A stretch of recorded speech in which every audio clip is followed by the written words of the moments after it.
Hello and welcome back to the book of Matthew. Today we'll be hearing directly from Jesus mostly, and he has a lot to say both to the scribes and the Pharisees. And if you're interested in, you hear in the New Testament, you hear Jesus talk about the scribes and the Pharisees, and there's some subtle differences between those two groups of people, and there's a couple other groups as well that you'll hear mentioned throughout the New Testament. You might want to know what they are, what they stand for. I'm going to try and put those, I've got a little kind of an outline that shows you the differences between those different groups, and I'm going to try and put that on the screen for you now. So if you're interested in looking at that, interested in reading it, then you can just pause it there, here anyway, and go ahead and read that and take a look, because it is kind of interesting how the subtle differences and the things that differentiate these different groups of people. But today Jesus is going to focus mainly on the Pharisees and the Sadducees. So we begin in chapter 23 of Matthew, of course, with Jesus. He's angry with these religious leaders for their evil ways, and he's telling them that what they're doing is going to lead to judgment, and he grieves even over the rebellion of Jerusalem. So in verse 1 through 36, well, that's all of the chapter. Starting in verse 1 of chapter 23, Jesus, he's angry, and he's angry at the Pharisees, who he is going to condemn both publicly and personally. Now, Jesus publicly condemns the Pharisees in the beginning of this chapter. He talks about their wickedness, okay? And the main part of their wickedness is that they don't practice what they preach. So Jesus is talking about hypocrisy. That's one of the main things that the church is accused of now, and one of the things that people really think badly about Christians because of now is because of hypocrisy. And so we see sometimes that some things never change. And he talks about the Pharisees placing heavy burdens upon the people. The Pharisees are demanding the people to do all these extra things to gain the favor of God that they don't even need to do. And so that is definitely, obviously, really wrong, and Jesus is not happy about it. And he says that they're doing everything they're doing for show. And I think that's pretty evident in what Jesus says and the way that they act. And really, the Pharisees want to kill Jesus because eventually they've already decided they want to kill him, but they want to kill him because really he's taken the place of the spiritual leader that they want to be, and they're not cool with it. And so Jesus, he's saying that they do everything for show, and that they demand to occupy this place of prominence. They want people to see them. They want to be important, and they want people to know about it. And so then Jesus warns against these men. He says that in verses 8 to 12, that he says that whoever exalts himself will be humbled, and the one who humbles himself will be exalted. And that's a good thing for us to remember for ourselves as well. Whoever humbles himself will be exalted, and whoever exalts himself will be humbled. So don't become too high-minded, and don't think that you're above reproach or that you're better than other people, because we're not. Jesus calls us to be humble, and God's people should be humble in all that we do. We should show our humility in all that we say and that we do. So then Jesus kind of goes and he personally condemns the Pharisees, starting in verse 13. And he does this through 7 judgments. And the first one, he says, You won't let others enter the kingdom of heaven, and you won't go in yourselves. Then he says, you cross land and sea to make one convert, and then you turn him into twice the son of hell as you yourselves are. And then the third thing he says in verses 16 to 22 is he calls them blind guides. He says, you say that it means nothing to swear by God's temple. You can break that oath. But then you say it is binding to swear by the gold in the temple. So he's really calling them out for their hypocrisy. He's calling them out, saying you're trying to guide these people, and you're kind of speaking out of both sides of your mouth here. You're saying the temple's not that big of a deal, but the gold in it is.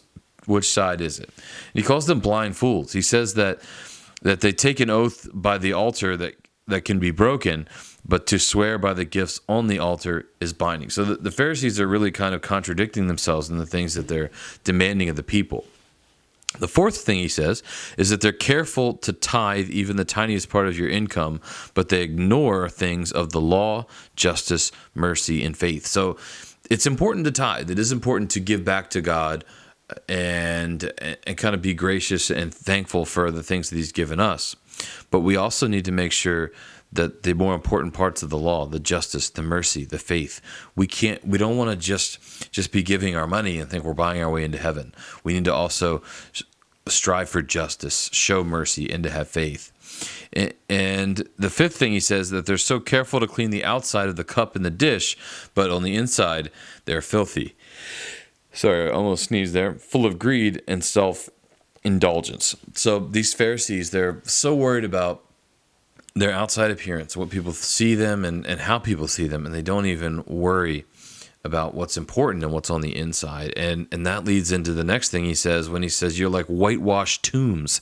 They're beautiful on the outside, but filled on the inside with dead bones and all sorts of impurity. And then the last judgment he lays on them, he says, you'll become guilty of murdering all the godly people from righteous Abel to Zechariah. So by their ancestors' hands, they admit that they're descendants of those who killed the prophets. And that's going to be something that's going to stand against them for a very long time, that you who killed the prophets and who turned away those who were sent for them.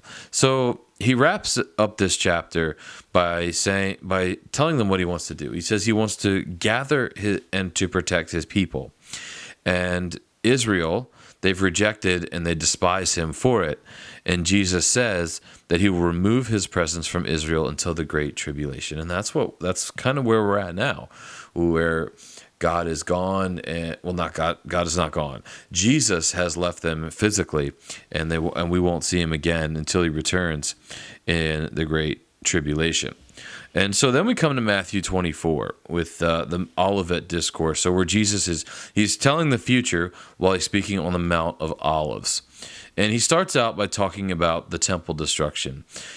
Israel takes great pride in the temple. Okay, that's something we need to understand. We see that in chapter 24, verse 1. And then Jesus comes with a prophecy in those next couple verses.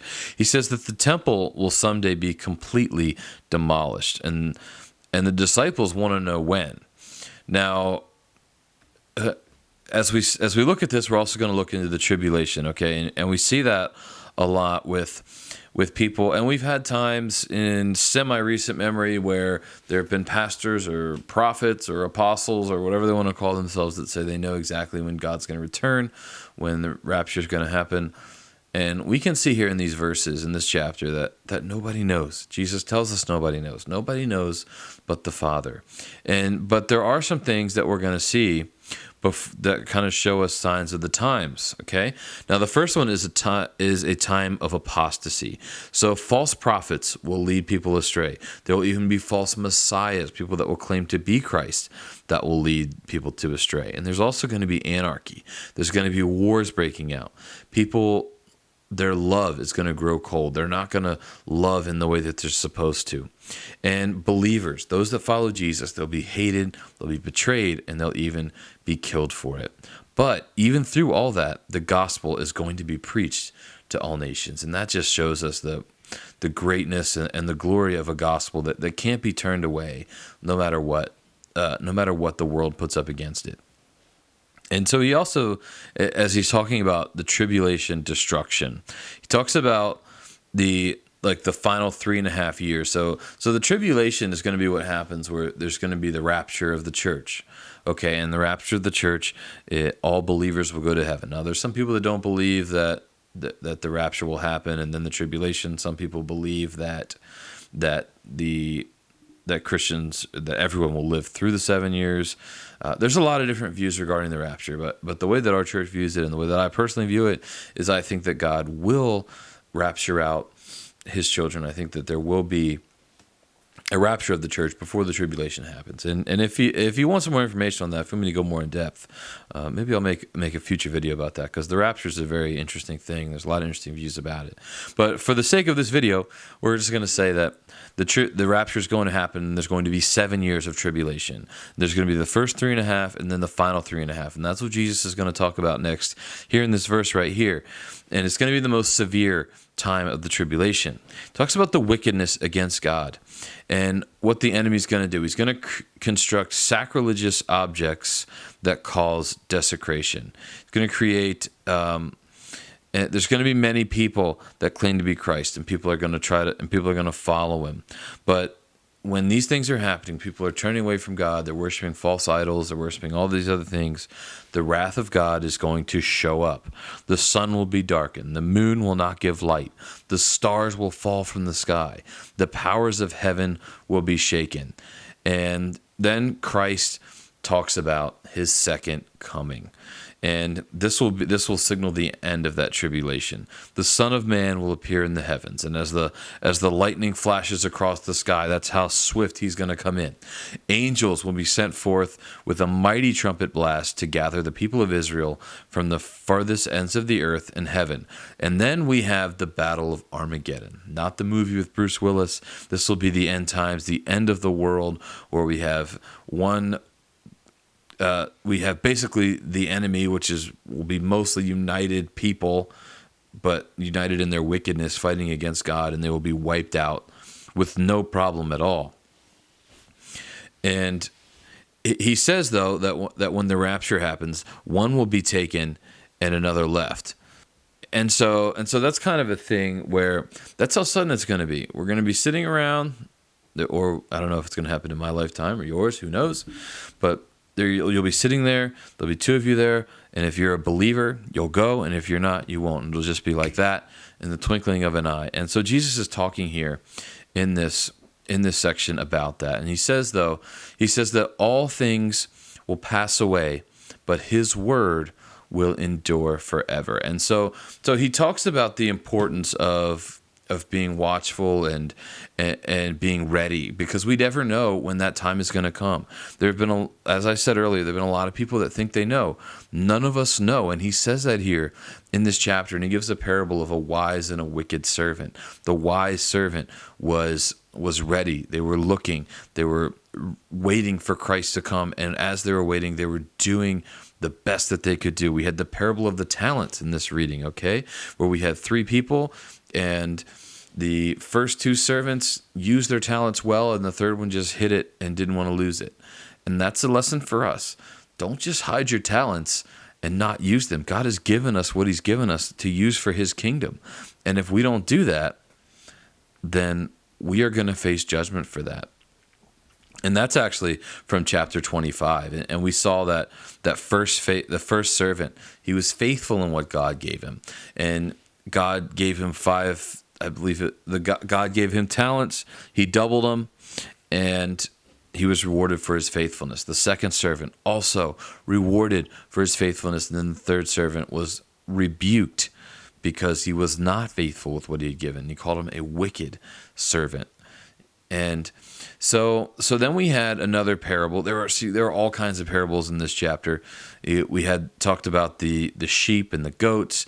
And in this one, the parable of the sheep and the goats was Jesus comparing the final judgment to a shepherd separating the sheep from the goats. So the sheep are going to be God's children. They're going to be people that believe. They're going to be people that were faithful to him, people that were his followers, Christians essentially. And then the goats will be those that did not follow him. So he's going to, as the shepherd, he is going to rein in his people, and they are going to come with him, and they're going to spend eternity with him, and the rest will go to hell, and they will face eternal damnation because they did not follow him.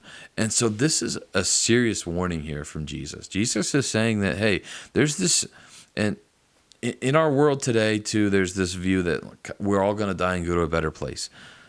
That's not what the Bible says. The Bible does not say we're going to die and go to a better place. And in fact, it says that if we are not followers of him, we will not go to a better place. And so this is kind of a reality check for you. Jesus is talking here about the end times, and he's talking about something that's uncomfortable because none of us want to think about the end. What's going to happen after this life on earth is no more? Well, when we get up to that final judgment seat, when we sit before the throne of Christ, he's going to separate out those that followed him and those that did not. And so as you live your life today, I want you to think about, what are you doing? Are you following Jesus? Are you going to be one that the shepherd is going to look at and say, that's one of mine? Or are you going to be like one of those women from the parable of the lamps? And he's going to look at you and say, I never knew you. I can't think of anything I would want to hear less than that. Well, that's all for today. I'll see you back here tomorrow in 1 Corinthians.